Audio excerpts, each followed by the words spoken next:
Hello dear students, तो कैसे हो? सब ठीक है ना? चलो आज हमारा क्लास स्टार्ट करते हैं। वो क्लास में हम क्या डिस्कस करेंगे? देखो, केमिकल बॉन्डिंग टॉपिक तो ऑलरेडी डिस्कस कर लिया है, मतलब स्टार्ट कर लिया है। तो आज हमारा कौन सा पॉइंट रहेगा? वो पॉइंट रहेगा ऑक्टेट रूल से रिलेटेड। अभी देखो, ऑक्टेट रूल मतलब हमने ऑलरेडी डिस्कस किया है। सो ऑक्टेट रूल में क्या देखा? देखो, octet rule is nothing but the atom, any atom always prefer to complete its last shell with the 8 electrons, and for that purpose it will prefer to lose, to gain और share the pair of electron। क्योंकि देखो, कभी कभी अपने पास कैसे होता है, कुछ चीज़ें कम होती है पर हमें तो वो 100% चाहिए होती है, तो हम क्या करते हैं, किसी के साथ शेयर करते हैं या फिर उधार पे लेके आते हैं ताकि हमारे पास वो चीज़ उस दिन के लिए रह जाए। क्योंकि कभी कभी फंक्शंस में तो होता है ना वैसे, इसलिए। तो ऑक्टेट रूल समझ में आ गया? क्या बोला मैंने? एटम और molecule always prefer, simply atom बोल देते हैं, atom always prefer to complete its octet for the stability purpose. For that purpose, that atom always prefer to lose, to gain or share the pair of electron. That is related to the octet rule.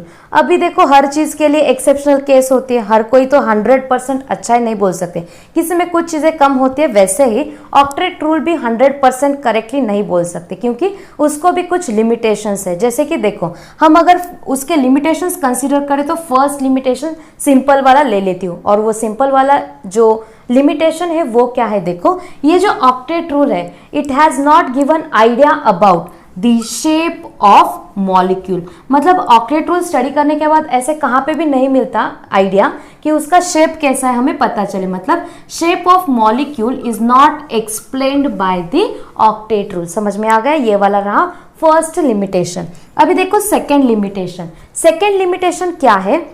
अगर हम consider करते हैं ये जो octet rule या फिर octet theory है, it is based on the inertness. किसका इनर्टनेस होता है? Inertness of the noble gases. Inertness of the noble gases, और we can say that inert elements. So in that it is based on the inertness of the noble gases, but some inert gases, for example xenon हो या krypton हो, they combines with the oxygen as well as fluorine. They combines with the oxygen and fluorine and forms the compound. That's why this theory is, we cannot say that it is based on the inertness of the gases, noble gases. समझ में आ गया?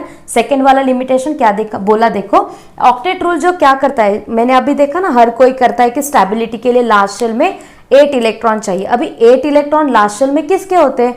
वो होते हैं noble gases के।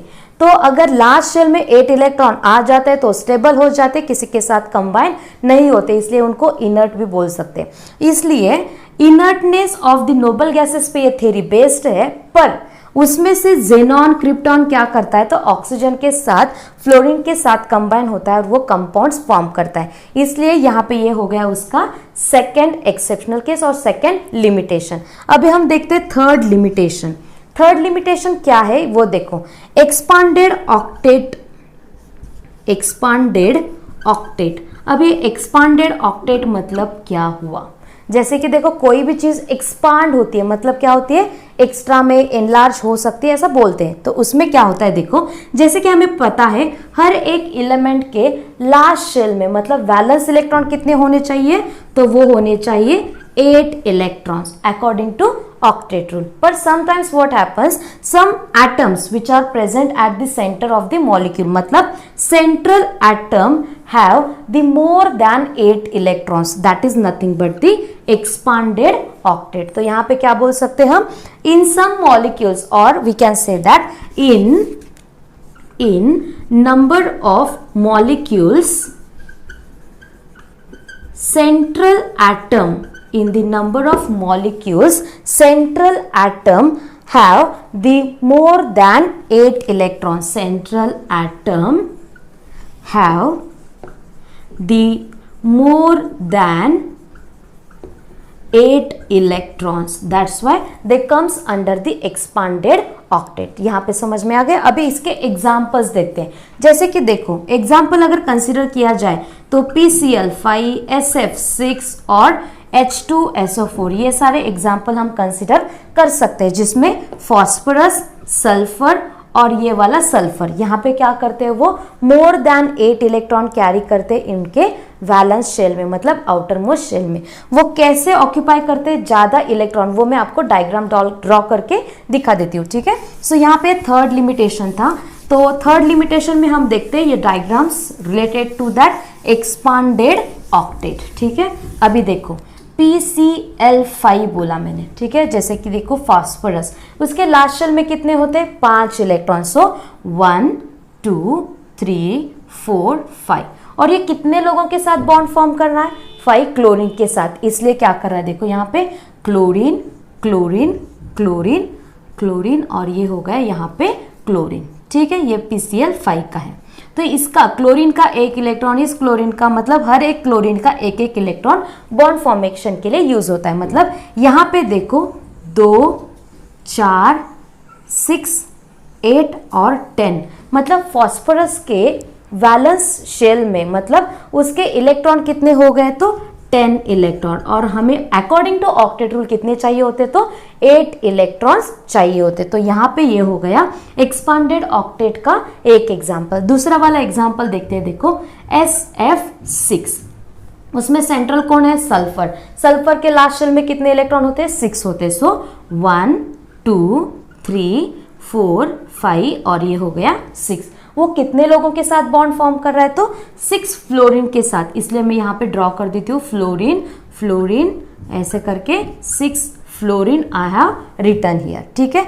अभी देखो यहाँ पे हर एक फ्लोरीन का एक एक इलेक्ट्रॉन पार्टिसिपेट करेगा फॉर द बॉन्ड फॉर्मेशन। तो यहाँ पे ये सल्फर के लिए 2 4 6 8 10 और 12, मतलब देखो फॉस्फोरस है तो एटलीस्ट 2 एक्स्ट्रा किए थे, सल्फर ने कितने किए देखो 12 इलेक्ट्रॉन, मतलब more than 8। How many electrons are there 4 electrons are there. So यहाँ पे हम बोल सकते हैं कि सल्फर का जो लास्ट शेल में इलेक्ट्रॉन्स है वो कितने हो गए तो 12 हो गए यहाँ पे, इसलिए हमने बोला कि ये लिमिटेशन में जाता है। अभी नेक्स्ट वन ड्रॉ करेंगे, वो रहेगा फॉर दी H2SO4।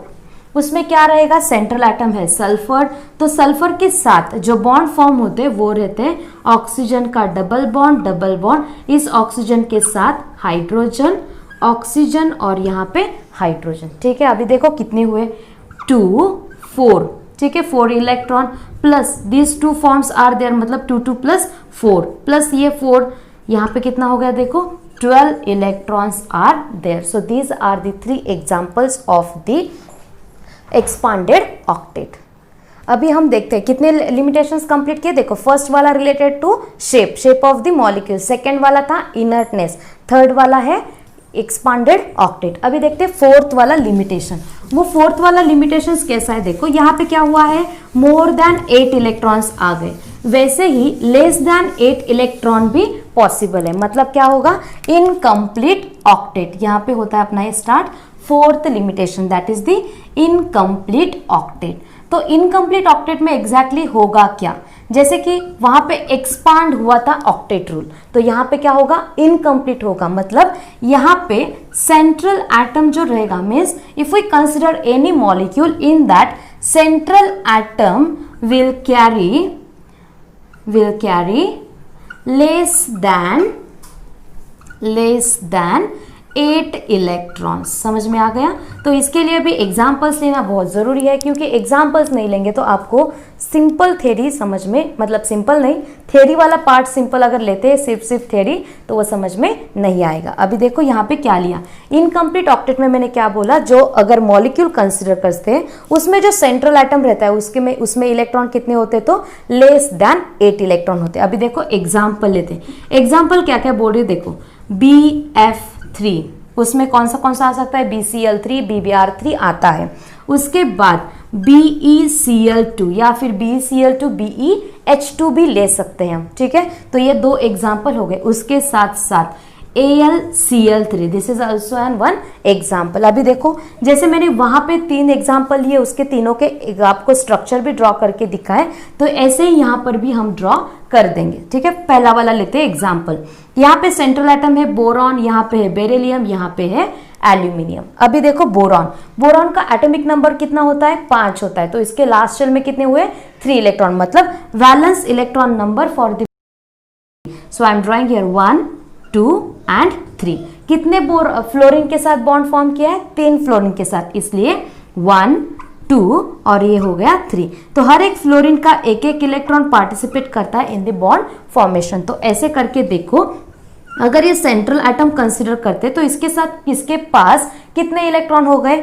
2 + 2 4 + 2 6 इलेक्ट्रॉन्स। तो ऑक्टेट कंप्लीट हुआ क्या? नहीं। According to octet rule it should contain 8 electrons, but यहाँ पे क्या हुआ? लेस देन 8 है, तो it comes under this limitation, that is the incomplete octet. ये हो गया फर्स्ट एग्जांपल। अभी देखो सेकेंड एग्जांपल। सेकेंड एग्जांपल में सेंट्रल कौन है? बेरिलियम। बेरिलियम का एटॉमिक नंबर क्या होता है? बेरिलियम का एटॉमिक नंबर होता है हाइड्रोजन, हीलियम, लिथियम, बेरिलियम, मतलब 4। 4 में से 2 इलेक्ट्रॉन आते हैं 1s2 में और 2 इलेक्ट्रॉन आते हैं 2s2 में। मतलब क्या हुआ? 2 electrons are present in its valence shell और in the outermost shell. So 2 electrons are present last shell.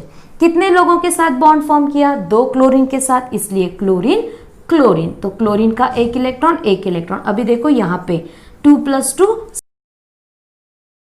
are there with the central atom, that is the beryllium. समझ में आ गया? मतलब यहाँ पे भी क्या हुआ है? ऑक्टेट कंप्लीट नहीं हुआ है, इसलिए this example comes under this limitation, that is the incomplete octet. अब ये लास्ट वाला एग्जाम्पल देखते हैं कौन सा है, तो एल्यूमिनियम ट्राइक्लोराइड। उसमें एल्यूमिनियम क्लोराइड में क्या है? देखो, एल्यूमिनियम जिसको अगर कंसिडर करते हैं तो वो आता है बोरॉन के फैमिली में। अगर बोरॉन के फैमिली में आता है तो उसके लास्ट शेल में कितने इलेक्ट्रॉन होंगे? देखो, एल्यूमिनियम कौन से फैमिली में आता है? बोरॉन के। तो बोरॉन, बोर अली के गली में, अरे हाँ आपको ट्रिक भी बोल सकते हो, बोर अली के गली में इंडियन थाली। मतलब बोरॉन के लास्ट शेल में होते हैं हर बार 3 इलेक्ट्रॉन्स। मतलब यहाँ पे भी एल्यूमिनियम बॉन्ड फॉर्म करेगा 3 लोगों के साथ। तो वो कौन सा है? क्लोरीन। तो यहाँ पे देखो, क्लोरीन क्लोरीन क्लोरीन। तो इस क्लोरीन का एक एक इलेक्ट्रॉन बॉन्ड फॉर्मेशन में पार्टिसिपेट होगा। अभी देखो, इस एल्यूमिनियम के वैलेंस शेल में भी कितने इलेक्ट्रॉन्स हो गए? तो वो नंबर ऑफ इलेक्ट्रॉन है 6 इलेक्ट्रॉन्स। तो ऐसे करके ये 3 एग्जाम्पल आपको मिल गए हैं for the 4th limitation, that is the incomplete octet. अभी लास्ट वाला एक लिमिटेशन कंप्लीट करते हैं और यहाँ पे आपका स्टडी कंप्लीट हो जाएगा related to octet rule. Already octet rule का जो स्टडी है हमने कंप्लीट कर दिया है, उसकी लिंक जो है वो डिस्क्रिप्शन बॉक्स में आपको मिल जाएगी। तो पहले ऑक्टेट रूल के लिमिटेशंस देखने के पहले please see that video also. Now see 5th limitation. In that 5th limitation we can say that odd electron molecule. अब ये odd electron मतलब क्या रहेगा? देखो, अगर कोई भी मॉलिक्यूल कंसिडर करते हैं तो जिसमें नंबर ऑफ इलेक्ट्रॉन्स ऑड में आ जाते हैं, नंबर ऑफ इलेक्ट्रॉन्स मतलब जो कुछ भी इलेक्ट्रॉन रहेंगे वो कैसे आ जाते हैं? वैलेंस इलेक्ट्रॉन की सम ऑड नंबर आ जाती है। ऑड नंबर मतलब जैसे कि 3 5 11 या फिर 13 या फिर 15 इस नंबर में आ जाती है। तो उनमें क्या होता है? ऑक्टेट रूल सेटिस्फाई नहीं होता है। सो मैंने क्या बोला? देखो, in molecule if odd number of electrons are there, odd number of electrons are there, then they do not satisfy, then they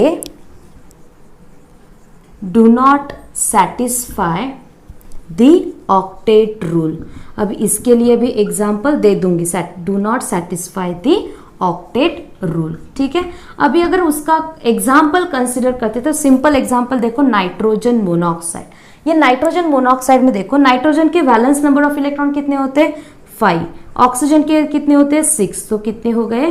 11। ठीक है, अगर इसका स्ट्रक्चर भी देखते हैं तो स्ट्रक्चर में क्या आ जाएगा? नाइट्रोजन ऑक्सीजन के साथ डबल बॉन्ड। अभी देखो, ऑक्सीजन के लास्ट शेल में कितने होते हैं? 6 इलेक्ट्रॉन, उसमें से 2 यूज हो गए, तो कितने रह गए? 4। ठीक है, इसके पहले भी मैंने बोल दिया, ऑक्सीजन के अगर लास्ट उस ऑक्सीजन 2 बॉन्ड फॉर्म करता है तो it will not carry a charge, but if oxygen forming a single bond at that time it will carry minus charge. If oxygen is forming 3 bonds at that time it will carry positive charge. So ये वाली trick भी ध्यान में रखनी है। तो अभी देखो, नाइट्रोजन नाइट्रोजन के लास्ट शेल में कितने इलेक्ट्रॉन होते हैं? 5। 5 में से कितने यूज हो गए? 2 यूज हो गए, तो अभी कितने रह गए? तो 3 इलेक्ट्रॉन रह गए। समझ में आ गया? ये था नाइट्रोजन मोनोऑक्साइड के बारे में। अगर हम कंसिडर करते हैं NO2 के बारे में, तो उसमें भी क्या होता है? देखो 5 plus 6 into 2 that is the 12. So in this way 17 electrons will come. अगर इसके स्ट्रक्चर ड्रॉ करते तो देखो nitrogen double bond oxygen single bond oxygen, तो यहाँ पे कितने इलेक्ट्रॉन यूज हो गए? नाइट्रोजन के यूज हो गए 3 इलेक्ट्रॉन, मतलब यहाँ पे 1 बाकी रह गया, 4 और ये रह गया 5। तो यहाँ पे क्या होता है? ये जो ऑक्सीजन है वो चार्ज कैरी करता है नेगेटिव और नाइट्रोजन करता है पॉजिटिव चार्ज।